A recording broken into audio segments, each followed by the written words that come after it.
یا ایھا الذین آمنوا هل ادلکم علی تجارۃ تنجیکم من عذاب علیم، اے ایمان والو کیا میں تمہیں ایک ایسی تجارت نہ بتاؤں جو تمہیں بڑے دردناک عذاب سے بچا لے۔ یعنی استفہامیہ پیرایہ بیان ہے، پوچھا جا رہا ہے۔ پوچھا کس سے جا رہا ہے؟ اہل ایمان سے۔ بھلا کون ایسا صاحب ایمان ہوگا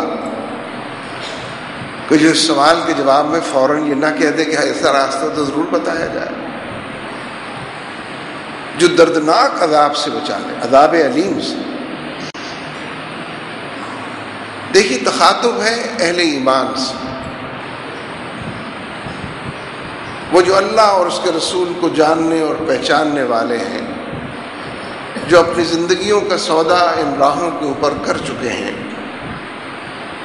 جو نبی برحق صلی اللہ علیہ وسلم کو خاتم النبیین مانتے ہیں اور رہتی دنیا تک انسانیت کا پیشوا اور ہادی برحق جانتے ہیں،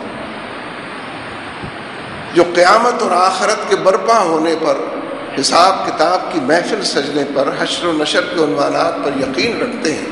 تخاطب تو ان سے ہے کہ کیا تم کو ایک ایسی تجارت بتائی جائے۔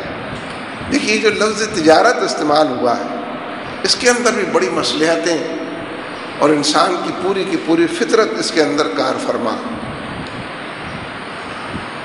ہر انسان کیسا ہی غبی ہو، گیا گزرا ہو،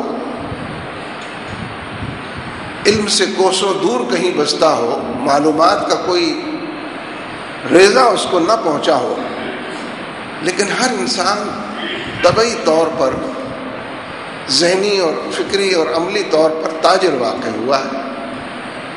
نفع اور نقصان کی اصطلاحوں میں چیزوں کو ناپتا تولتا ہے، جہاں 2 پیسے کا نفع نظر آتا ہے وہی کام کرتا ہے۔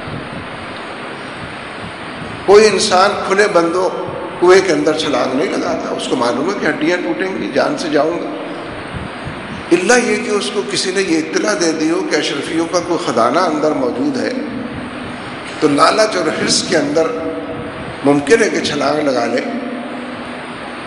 کہ کچھ ہڈیاں ٹوٹیں گی تو بنا لیں گے بھائی، دوبارہ ہو جائیں گی، خزانہ تو ہاتھ آئے گا نا۔ یعنی ہر انسان نفع اور نقصان کی میزان اس کے سامنے لگائی ہوئی ہے۔ دل و دماغ کی دنیا میں ترازو نصب ہے، جہاں فائدہ دیکھتا ہے وہ کام کرتا ہے، جہاں گھاٹا دیکھتا ہے وہ کام نہیں کرتا۔ اللہ تبارک و تعالیٰ نے بھی انسان کی اس کیفیت کو، فطرت کے اس انداز کو دیکھتے ہوئے کیا تمہیں ایک ایسی تجارت بتائیں جو تمہیں عذاب علیم سے نجات۔ یہ جو عذاب علیم کا لفظ اور اصطلاح ہے قرآن اور حدیث کی اصطلاح ہے، لیکن ہم اپنی زبان میں بھی اس کو استعمال کرتے ہیں، بولتے ہیں، اور اس کے مفہوم سے ہم میں سے ہر شخص کچھ نہ کچھ ضرور واقف ہے۔ نبی اکرم صلی اللہ علیہ وسلم نے ایک موقع پر ارشاد فرمایا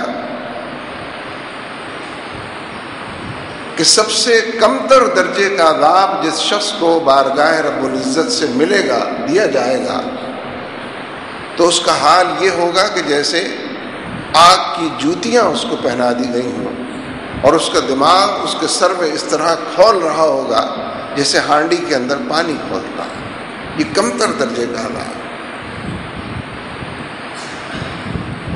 نبی اکرم صلی اللہ علیہ وسلم نے ایک موقع پر ارشاد فرمایا کہ یہ جو قبر ہے، یہ جو گڑھا ہے قبر کا 5 فٹ گہرا، جس میں ہم سب کو اتارا جانا ہے،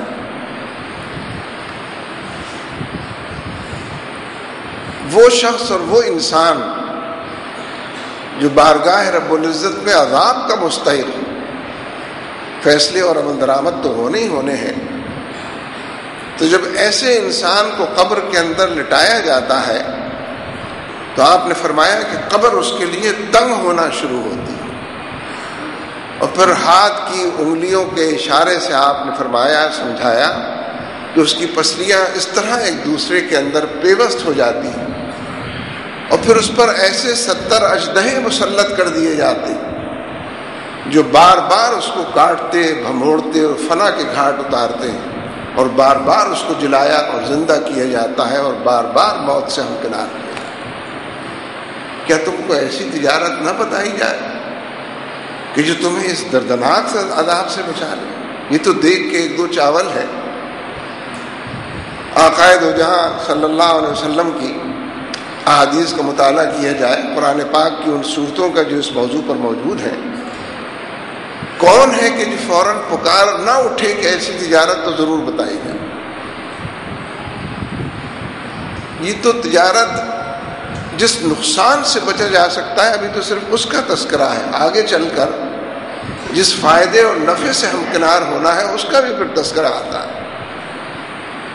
تؤمنون باللہ ورسولہ وتجاہدون فی سبیل اللہ باموالکم وانفسکم ذالکم خیر لکم ان کنتم تعلمون. اللہ پر ایمان لاؤ، اس کے رسول پر ایمان لاؤ،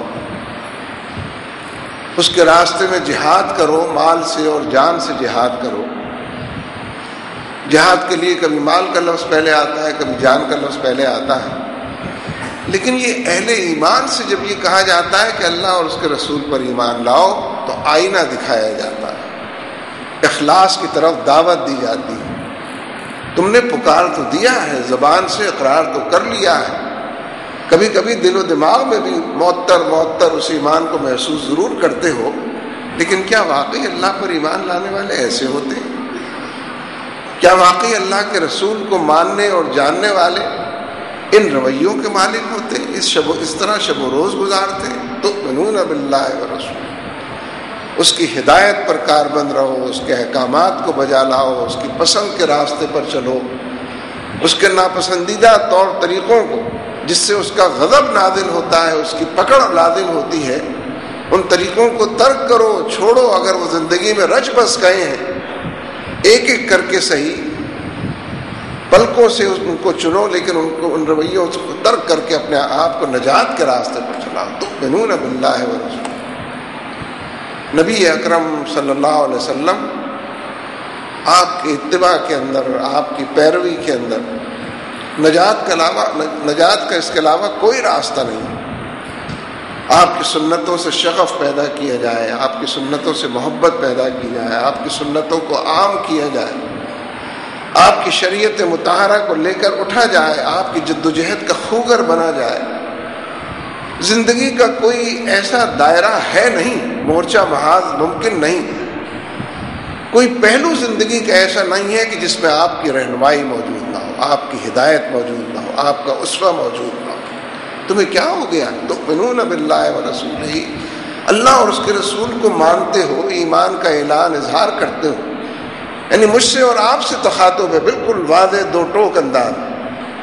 اور قبل از وقت، قبل اس کے کہ تمہارا احتساب کیا جائے، اس سے پہلے ہی تم یہ احتساب کر لو. اللہ اور اس کے رسول پر ایک جیتا جاگتا ایمان جو قلب و ذہن کو ٹھنڈک عطا کرتا ہے، جس تراوٹ سے ہمکنار کرتا ہے، جس سرشاری سے دوچار کرتا ہے، جن کیفیات سے معمور کرتا ہے، اور طبیعتوں اور مزاج کو جن سانچوں کے اندر ڈھالتا ہے. حقیقت یہ کہ لفظوں سے اس کا احاطہ نہیں کیا جا سکتا، علمی طور پر، محض علمی طور پر اس کا ادراک نہیں کیا جا سکتا جب تک کہ اپنانے کے راستے پر کوئی لاکھ آپ کو بتائے کہ فلاں چیز جو میں نے کھائی ہے وہ اس قدر خوش ذائقہ ہے، اس قدر اس کے اندر تراوٹ ہے، اس کے اندر اس قدر مزہ ہے. بس زبان کو تو مزہ ہی، لیکن اس سے کیا پتہ چلتا ہے؟ کچھ بھی تو نہیں پتہ چلتا. چاہے کتنا ہی آدمی بیان کر، جب تک کہ وہ خود نہ کھائے اور خود نہ اس کو چکھے. ایمان کا چکھنا، ایمان کی ٹھنڈک اور تراوٹ، اور اللہ کے ساتھ جڑ جانا، اللہ کا ہو رہنا،